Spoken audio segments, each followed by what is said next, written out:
Hey everyone, I know that you have been waiting for this video the whole week. The long wait has been over because I'm back with 14th translation challenge for you all today. You know what? Some people messaged me saying that they are literally spending an hour on this translation challenges. Yeah, I was shocked to listen to that. You know what they are doing? They are making a note of the sentence, a question that I ask you, and then they are writing the answer that they think, and then the third one is what I tell you.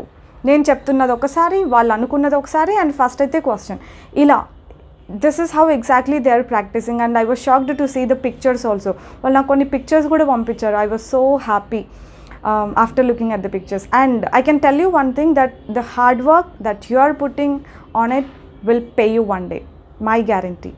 So మీలాంటి వాళ్ళందరి కోసమే నేను చాలా time spend చేస్తూ కొత్తగా ఉండేలాగా సెంటెన్సెస్ని తీసుకొని వస్తున్నాను. ఈరోజు కూడా అంతే. You will find some difference between the normal sentences and the sentences that you are going to learn today. Without any further delay, let's see what the sentences are. So the first question in the 14th translation challenge is, నీకే కాదు నాకు కూడా responsibility ఉంది. నీకే కాదు నాకు కూడా responsibility ఉంది అని చెప్పాలి.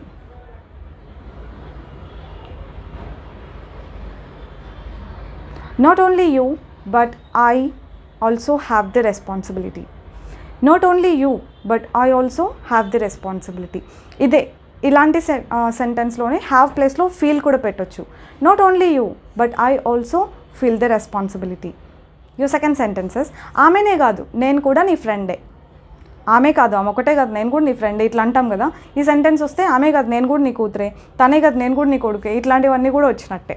ట్రై చేయండి. Not only she, but I also your friend. Not only she, but I also your friend. Not only she, but I'm also your daughter. ఇలాంటివి చాలానే చెప్పొచ్చు అనమాట. థర్డ్ సెంటెన్సెస్, నువ్వే కాదు నేను కూడా కష్టపడుతున్నా. ఇదైతే చాలా ఎక్కువ సార్లు అంటూ ఉంటాం. నువ్వే కాదు నేను కూడా కష్టపడుతున్నా. Not only you, but I am also working hard. Not only you, but I am also working hard. Fourth sentences, నువ్వే కాదు నేను కూడా మనిషే. ఇలాంటివి కూడా అంటూ ఉంటాం. నువ్వే కాదు నేను కూడా మనిషే. Not only you, but I am also a human being. Not only you, but I am also a human being. And the fifth sentences, మీరే కాదు మేము కూడా రెంట్ కడుతున్నాం. ఇది కూడా చాలాసార్లు అంటూ ఉంటాం. మీరే కాదు మేము కూడా రెంట్ కడుతున్నాం. Not only you, but we are also paying the rent. Not only you, but we are also paying the rent. Or I am also paying the rent, not only you. అలా కూడా చెప్పొచ్చు అనమాట. నేను కూడా కడుతున్నా rent, నువ్వు ఒక్కటే కాదు అని. అండ్ ద సిక్స్త్ సెంటెన్సెస్, నాకు తెలుసు నీకు పూర్తిగా తెలుసని ఏం జరిగిందో. నాకు తెలుసు నీకు పూర్తిగా తెలుసని ఏం జరిగిందో. ఐ నో, నాకు తెలుసు అంటే ఐ నో కదా. I know that you fully know what happened. I know that you fully know what happened. Repeat చేయండి 1-2 సార్లు. అండ్ 7 సెంటెన్సెస్ కంటిన్యూయేషన్ లాగా. ఇప్పుడు చెప్తే బాగుంటుంది కంప్లీట్గా ఏం జరిగిందో. ఇప్పుడు చెప్తే బాగుంటుంది కంప్లీట్గా ఏం జరిగిందో, లేకపోతే పడతాయి అన్నట్టు అనమాట. You better tell me completely what happened. You better tell me completely what happened. And the 8 sentences, ఆమె చెప్పేది అసలు నమ్మేలాగా లేదు. ఆమె చెప్పేది అసలు నమ్మేలాగా లేదు. What she said is unbelievable. What she said is unbelievable. And the 9th sentences, నేనేమైనా చిన్నపిల్లోడిని అనుకుంటున్నావా నువ్వు చెప్పే కాకమ్మ కథలు నమ్మడానికి. కాకమ్మ కథలు అంటాము అంటే కాక్ అండ్ బుల్ స్టోరీస్ అని ఇంగ్లీష్లో ఉందన్నమాట. సో ఇది యూస్ చేస్తూ సెంటెన్స్ ఫామ్ చేయండి. నేనేమైనా చిన్నపిల్లని అనుకుంటున్నావా, ఒక చిన్నపిల్లని అనుకుంటున్నావా నువ్వు చెప్పే కాకమ్మ కథలు నమ్మడానికి. Do you think I'm kid అంటే నేను చిన్నపిల్లని అనుకుంటున్నావా. Do you think I'm kid to believe your cock and bull stories. Do you think I'm kid to believe your cock and bull stories. And the 10th sentences, నాకు తెలియట్లేదు ఆమె ఎందుకు ఇలా behave చేస్తూ ఉందో ఈ మధ్యకాలంలో. నాకు తెలీదు ఆమె ఎందుకు ఇలా బిహేవ్ చేస్తూ ఉందో ఈ మధ్యకాలంలో. I don't know why she has been behaving like this these days. I don't know why she has been behaving like this these days. Why she is behaving అనొద్దా అంటే అది కంటిన్యూయేషన్ అవుతుంది, ప్రజెంట్ కంటిన్యూయేషన్ అవుతుంది. మనం పాస్ట్లో కొంతకాలంగా జరుగుతూ ఉంది అని అంటే కనుక have been has been use చేస్తాం కదా, సో అదే వాడాను అనమాట. I don't know why she has been behaving like this. ఈ కాన్సెప్ట్ అర్థం అవ్వాలంటే నెక్స్ట్ అన్నీ కూడా చూడండి, బాగా ఆలోచించండి. అండ్ ద 11th సెంటెన్సెస్, అతను ఒక వారం రోజుల నుంచి ఎవరి కాల్స్ ఆన్సర్ చేయట్లేదు. అతను ఒక వారం రోజుల నుంచి ఎవరి కాల్స్ ఆన్సర్ చేయట్లేదు. He hasn't been answering anybody's calls for a week. He hasn't been answering anybody's calls for a week అని చెప్తాం అనమాట. See, he hasn't been అని ఎందుకు అనాలి? He's not answering anybody's calls అనొచ్చు కదా. హీఈస్ నాట్ ఆన్సరింగ్ అంటే అతను ఇప్పుడు ప్రజెంట్లో ఆన్సర్ చేయట్లేదు అని అర్థం అనమాట. హీ హ్యాజంట్ బీన్ ఆన్సరింగ్ అంటే పాస్ట్లో ఎప్పుడో స్టార్ట్ అయ్యి ఇంకా కంటిన్యూ అవుతూ ఉంది ఆ action. Not answering the calls అనే యాక్షన్ పాస్ట్లో స్టార్ట్ అయ్యి ఇంకా కంటిన్యూ అవుతూ ఉంటే కనుక మనం ఈ ప్రజెంట్ పర్ఫెక్ట్ కంటిన్యూస్ టెన్స్ని వాడతాం. ఇట్స్ అ బిట్ అడ్వాన్స్డ్ అనమాట. చాలా బాగుంటుంది సెంటెన్సెస్లో, విన్న వాళ్ళకు కూడా మనకి ఇంగ్లీష్ బాగా వచ్చిన ఫీలింగ్ మనకు కూడా కలుగుతుంది అనమాట ఇట్లాంటివి యూజ్ చేసినప్పుడు మనం. సో ఏం చెప్తారు, ఇది నెగటివ్ సెంటెన్స్ కాబట్టి he hasn't been answering my calls or anybody's calls for a week. 13 sentences, నేను నమ్మలేను ఇది జరుగుతుందని. నేను నమ్మలేను ఇది జరుగుతుందని. I can't believe this will happen. I can't believe this will happen. 14th sentence ఏంటంటే జంక్ ఫుడ్ ఎక్కువ తినడం హెల్త్కి మంచిది కాదు. జంక్ ఫుడ్ ఎక్కువ తినడం హెల్త్కి మంచిది కాదు. Eating so much of junk is not good for health. Eating so much of junk is not good for health. ఈ సెంటెన్స్ నేనే చెప్తున్నాను చూడండి, eating so much of junk is not good for health అని. ఇలాంటప్పుడే మీరు అనొచ్చు C who is speaking అని అనొచ్చు అనమాట. ఏమనొచ్చు, see who is speaking. I think I explained this idiom right. And 15th sentences, అతనితో మాట్లాడడం టైం వేస్ట్. అతనితో మాట్లాడడం time waste. Talking to him is waste of time. Talking to him is waste of time. యాక్చువల్గా ఈ సెంటెన్సెస్కి ING form మనం స్టార్టింగ్లో use చేస్తున్నాం, observe చేశారా? Eating junk, talking to him, వీటిని ఏమంటామంటే జెరన్స్ అంటాం అనమాట. ఇవి యాక్చువల్గా వర్బ్ కాదు, ఐఎన్జీ ఫామ్ ఆఫ్ వర్బ్ కాదు. It is actually a noun, it acts as a noun.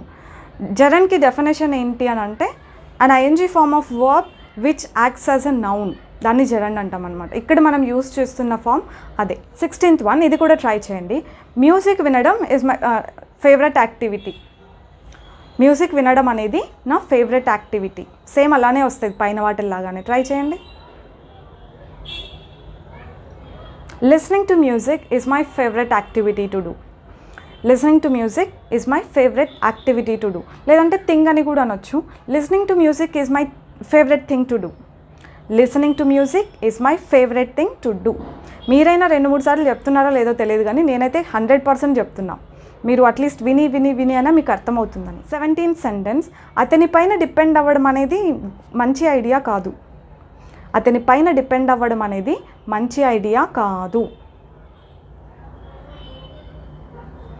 Depending on him is not a good idea.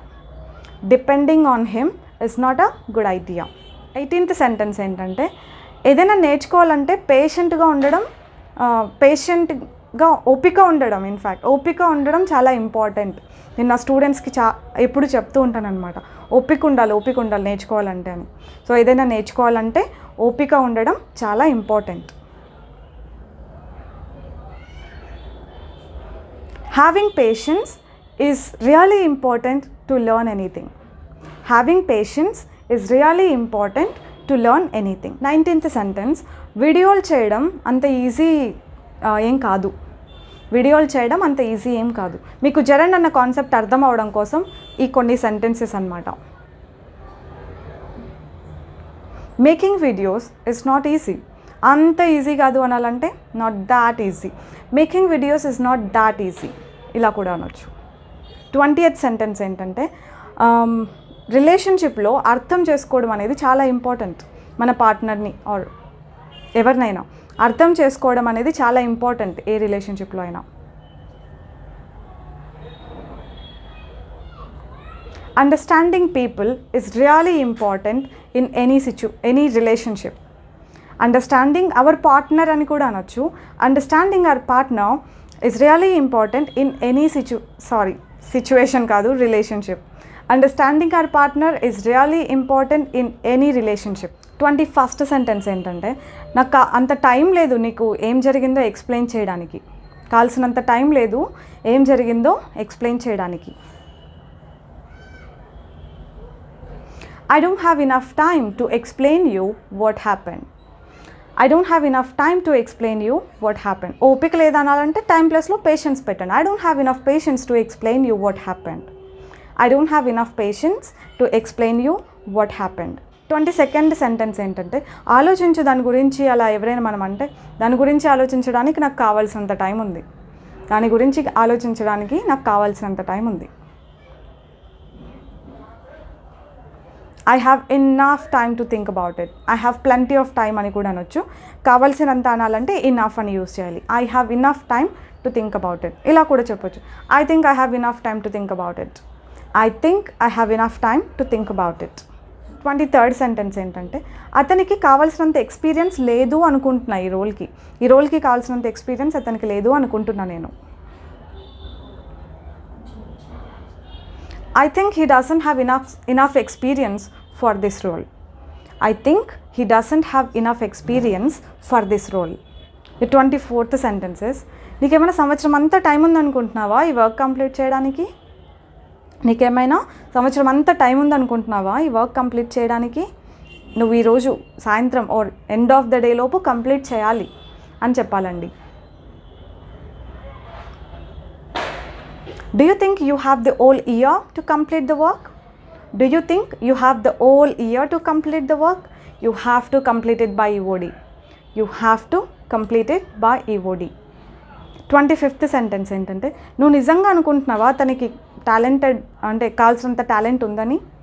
నువ్వు నిజంగా అనుకుంటున్నావా తనకి కావాల్సినంత టాలెంట్ ఉందని?